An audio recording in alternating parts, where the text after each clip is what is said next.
কালকের আমি থামা দেখে এসেছি, বাট আমার রিভিউ করে হয়ে ওঠা হয়নি, কারণ হচ্ছে একটু আমি ব্যস্ত ছিলাম। এবং আজকে যে ভাইফোঁটা, ও হ্যাঁ, সবাইকে জানাই শুভ ভাইফোঁটা, প্রীতি শুভেচ্ছা ও ভালোবাসা। সবাই ভাই বোনেদের সাথে সময় খুব ভালো কাটাও, এনজয়।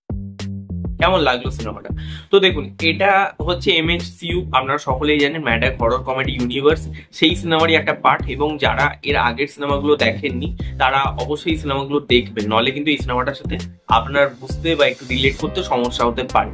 প্রপার কিন্তু এটা একটা ইউনিভার্স তারা সেট আপ করেছে। তো আমি যদি সিনেমার গল্পের ব্যাপারে ছোট্ট করে বলি, এখানে আয়ুষ্মান খুরানার যে ক্যারেক্টার অর্থাৎ আলোক, সে হচ্ছে অ্যাকচুয়াল মানে জার্নালিস্ট, এবং সে যাচ্ছে হচ্ছে একটা জঙ্গলের ট্যুরের জন্য, ট্রাভেল করতে যাচ্ছে তার বন্ধুদের সাথে, এবং কোনোভাবে সে একটা ভাল্লুকের শিকার হচ্ছে। ঠিক আছে, ভাল্লুক তাকে অ্যাটাক করে এবং সেখানে গিয়ে রশ্মিকা মান্দানার ক্যারেক্টার অর্থাৎ তারিকা, ঠিক আছে তারিকা ঠিকই নাম বললাম আই থিঙ্ক, তো সে গিয়ে তাকে সার্ভাইভ করে। এবং তারিকার মধ্যে কিছু চেঞ্জেস দেখে, সে কিছু এরোটিক জিনিসপত্র দেখে, হরিবেল জিনিসপত্র, এবং সে তারপর তার নিজের ভেতরে একটা চেঞ্জেস দেখে। সে পরে গিয়ে সেটা রিয়েলাইজ করে কিছুদিন বাদে যে তারও দাঁত বেরিয়েছে, হি লুকস লাইক বেতাল। তো সেটা অল অ্যান্ড দ্যাট এটা হচ্ছে, এবং কেন এসে বেতালে পরিণত হচ্ছে, এবং রশ্মিকা মান্দানার ক্যারেক্টারটা অ্যাকচুয়ালি কি, এবং এই গল্প কিভাবে স্ত্রী universe, mad horror comedy universe তার সাথে কিভাবে কানেক্টেড, সেটা জানতে হলে আপনাকে নিকটবর্তী সিনেমা হলে গিয়ে সিনেমাটা দেখতে হবে। এবার এই সিনেমার ভালো দিক খারাপ দিক দেখুন, এই সিনেমার বেশ কিছু ভালো দিকও আছে, আবার কিছু খারাপ দিকও ডেফিনেটলি রয়েছে। আমি এই সিনেমার ভালো দিকগুলো সবার আগে বলছি।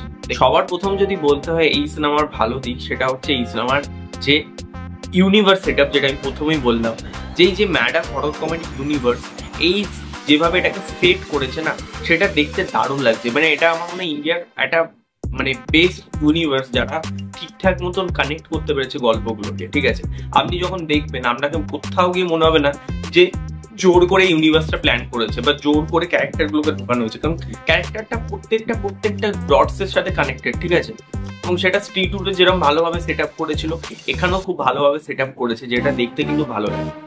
সেকেন্ড পজিটিভ দিক হচ্ছে এখানে সবার পারফরমেন্স।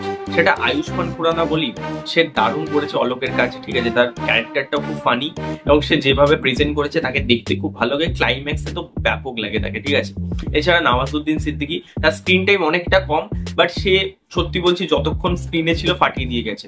তার সঙ্গে আমার ঠিকঠাক কয়েকটা জায়গায় ভালো, কয়েকটা জায়গায় একটু ওভার ড্রামাটিক, ঠিকঠাক চলে যায় আর কি। পারেশ রাওয়ালও খুব ভালো কাজ করেছে। পারেশ রাওয়ালের স্ক্রিন টাইমটা খুব বেশি ছিল দানে, বাট যতক্ষণ ছিল বেশ ভালো কাজ করেছে। ঠিক আছে, মানে হাসাতে পেরেছে। এখানে যে পুলিশ অফিসারে অভিনয় করেছেন একজন, তারও কাজ খুবই ভালো।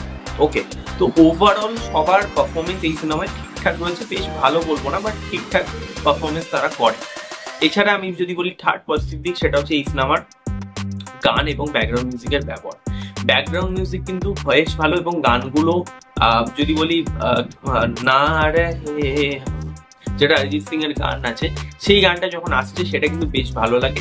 ওভারঅলে বাদ বাকি গানের ব্যাপারে আমি পরে আসছি, বাট ওই গানগুলো ডেফিনেটলি, মানে ওই গানটা স্পেশালি অরিজিৎ সিং এর যখন আসছে তখন ভালো। ক্যামেরা কাজ ভালো খুব, মানে যখন জঙ্গলে একটা স্পেশালি সিকোয়েন্স হয়েছে যেখানে আয়ুষ্মান খুরানা যাচ্ছে আর কি ছুটে ছুটে, সেই জায়গায় ক্যামেরা কাজ যেভাবে করা হয়েছে সেটা দেখতে খুব ভালো লাগে।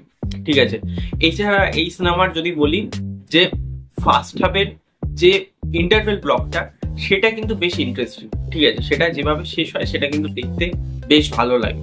ঠিক আছে, একটা ইন্টারেস্ট গ্রো করে। তো ওভারঅলে দেখুন, একটা খুব সত্যি কথা, ম্যাড হরর কমেডি ইউনিভার্সের আমার কিন্তু সবচেয়ে উইকেস্ট ছবি লেগেছে এখনো পর্যন্ত ভেরিয়ার থেকে এই ছবিটাকে আমি এগিয়ে রাখবো। ঠিক আছে, কিন্তু এই ছবিটা কখনোই একটা স্ত্রী বা একটা মুঞ্জি আমার কাছে হয়ে ওঠেনি। আমার সবচেয়ে ভালো লাগে স্ত্রী, তারপর স্ত্রী 2, তারপর মুঞ্জিয়া, তারপর এই সিনেমাটা থামাকে আমি রাখবো, তারপর ভেরিয়া। ঠিক আছে, তো এই হলো ব্যাপার। এবার আরেকটা যে বিষয় আমি যদি বলি, এই সিনেমার আরেকটা ভালো দিক, সেটা হচ্ছে এই সিনেমার ভিএফএক্স এর কাজ বা ভেরিয়া সিকোয়েন্স যখন আসে, আপনারা অনেকেই জানেন, এটা কোনো স্পয়লার না যে ভেরিয়া কিন্তু এই সিনেমাতে রয়েছে। সেই পার্টিকুলার সিকোয়েন্সটা বেশ ভালো। অনেকের কাছে সেটা বাচ্চা জিনিস মনে হতে পারে, বাট ডেফিনেটলি মজা দেয়, এন্টারটেইন ওয়েতে দেখলে কিন্তু খুবই মজা দেয়। ওকে, এবার আমি এই সিনেমার নেগেটিভ দিকে কথা আসি। তো দেখুন, এই সিনেমাটা একটা হরর কমেডি ইউনিভার্সের অংশ। ঠিক আছে, আপনি একটা এক্সপেকটেশন যদি স্ত্রী লেভেলে নিয়ে যান, আপনি কিন্তু হতাশ হবেন। কেন হতাশ হবেন? সবার প্রথম নেগেটিভ দিক হচ্ছে এই ছবির একটা মানে এতটা পরিমাণে এটাকে কমেডি ওয়েতে দেখানো হয়েছে, ফার্স্ট হাফটা এতটা কমেডি রয়েছে, এতটা ফ্ল্যাপস্টিক কমেডি। এটা না এই গল্পটা মানে এসেন্সটা যেটা মানে ধরুন এই বেতালের ওপর পুরো ফোকাস করছে, মাইথোলজিটার ওপর পুরো ফোকাস করছে, সেটাই যেন সেই স্রোত থেকে যেন বেরিয়ে যাচ্ছে। আমি বলছি না সেটা এন্টারটেনিং না, ডেফিনেটলি আপনি যখন দেখছেন হাসছেন, হলে লোক থাকলে আপনার হাসি পাবে, কিন্তু মানে সেটা না মানে ওই যে গল্পের যে এসেন্সটা সেটা থেকে যেন বেরিয়ে চলে যাচ্ছে বলতো, ঠিক আছে। দ্বিতীয়ত নেগেটিভ দিক হচ্ছে এই ছবিটায়, সেটা হচ্ছে আয়ুষ্মান খুরানা এবং রশ্মিকা মান্দানার যে দুজনের ক্যারেক্টার, তাদের মধ্যে একটা লাভ স্টোরি আছে, এটা একটা ব্লাডি ওয়ান লাভ স্টোরি। তারা প্রথম দিয়ে এটা প্রমোশনাল মেটেরিয়াল দিয়ে মেকার্সের দাবি করছে, কিন্তু এখানে তাদের জন্য কোনো ইমোশন দর্শকের ফিল হচ্ছে না। তার কারণ হচ্ছে তাদের মধ্যে এত বেশি বিল্ড আপ দিয়ে দিয়েছে এবং তাদের কেমিস্ট্রি না কোথাও গিয়ে ওয়ার্ক করছে না। অনেক চেষ্টা করেছে বিল্ড আপ দেওয়ার, ইমোশনাল সিন দেওয়া হচ্ছে, তাদেরকে কেমিস্ট্রি দেওয়া হচ্ছে, তাদেরকে রোম্যান্স করছে, বাট তার সত্ত্বেও না দর্শক যখন তারা স্ট্রাগল করছে তার লাভ স্টোরির জন্য, আমরা কিন্তু কোনোভাবে সেই ফিলটা করতে পারছি না, তাদের জন্য কিন্তু কেউ চোখের জল ফেলছে না, ঠিক আছে, এটা ফ্যাক্ট। তো এটাই হচ্ছে আর কি নেগেটিভ দিক আমার মনে হচ্ছে সেকেন্ড। থার্ড নেগেটিভ দিক হচ্ছে আমি যেটা বললাম, এই সিনেমার গানের যে পোর্শন, আমি যেটা আগেই বললাম যে সেই গানের পোর্শন গুলো যেভাবে আসে, কিছু কিছু গান যেভাবে সিকোয়েন্সে আসে সেটা খুব জোর করে, বিশেষ করে যে আইটেম সং গুলো আছে সেগুলো কোনো দরকার ছিল না, ঠিক আছে। আর ফোর্থ নেগেটিভ দিক হচ্ছে এখানে প্রি ক্রেডিট সিন আছে, মানে আপনাকে পোস্ট ক্রেডিট সিনের জন্য অপেক্ষা করতে হবে না, তার আগেই দেখিয়ে দেবে। তো পার্টিকুলারলি প্রি ক্রেডিট সিনে একটা জায়গায় আপনার না কোথাও গিয়ে লজিকের অভাব মানে মনে হতে পারে যে ভাই এখানে লজিকটা কি, তবে আমার মনে হয় ওটা সামনের দিনে এটা খুব বড় নেগেটিভ দিক নয়, কারণ সামনের দিনে হয়তো আপকামিং যে তাদের সিনেমা রয়েছে সেখানে হয়তো তারা ক্লিয়ার করে দেবে। তো এই ছিল ওভারঅল রিভিউ থামা। সিনেমাটা একটা এন্টারটেনিং সিনেমা হচ্ছে, এটা একদম ডিসেন্ট ওয়াচ, বিলো অ্যাভারেজ না, তার থেকে আমি একটু এগিয়ে রাখবো, ডিসেন্ট ওয়াচ হয়েছে। একবার অন্তত আপনারা হলে গিয়ে বন্ধু বান্ধব ফ্যামিলিদের নিয়ে দেখতে পারেন, এনজয় হবে এক ওয়ান টাইম ওয়াচের জন্য, ঠিক আছে, হলে গিয়ে। তো আমি সিনেমাটাকে দেবো 10/7।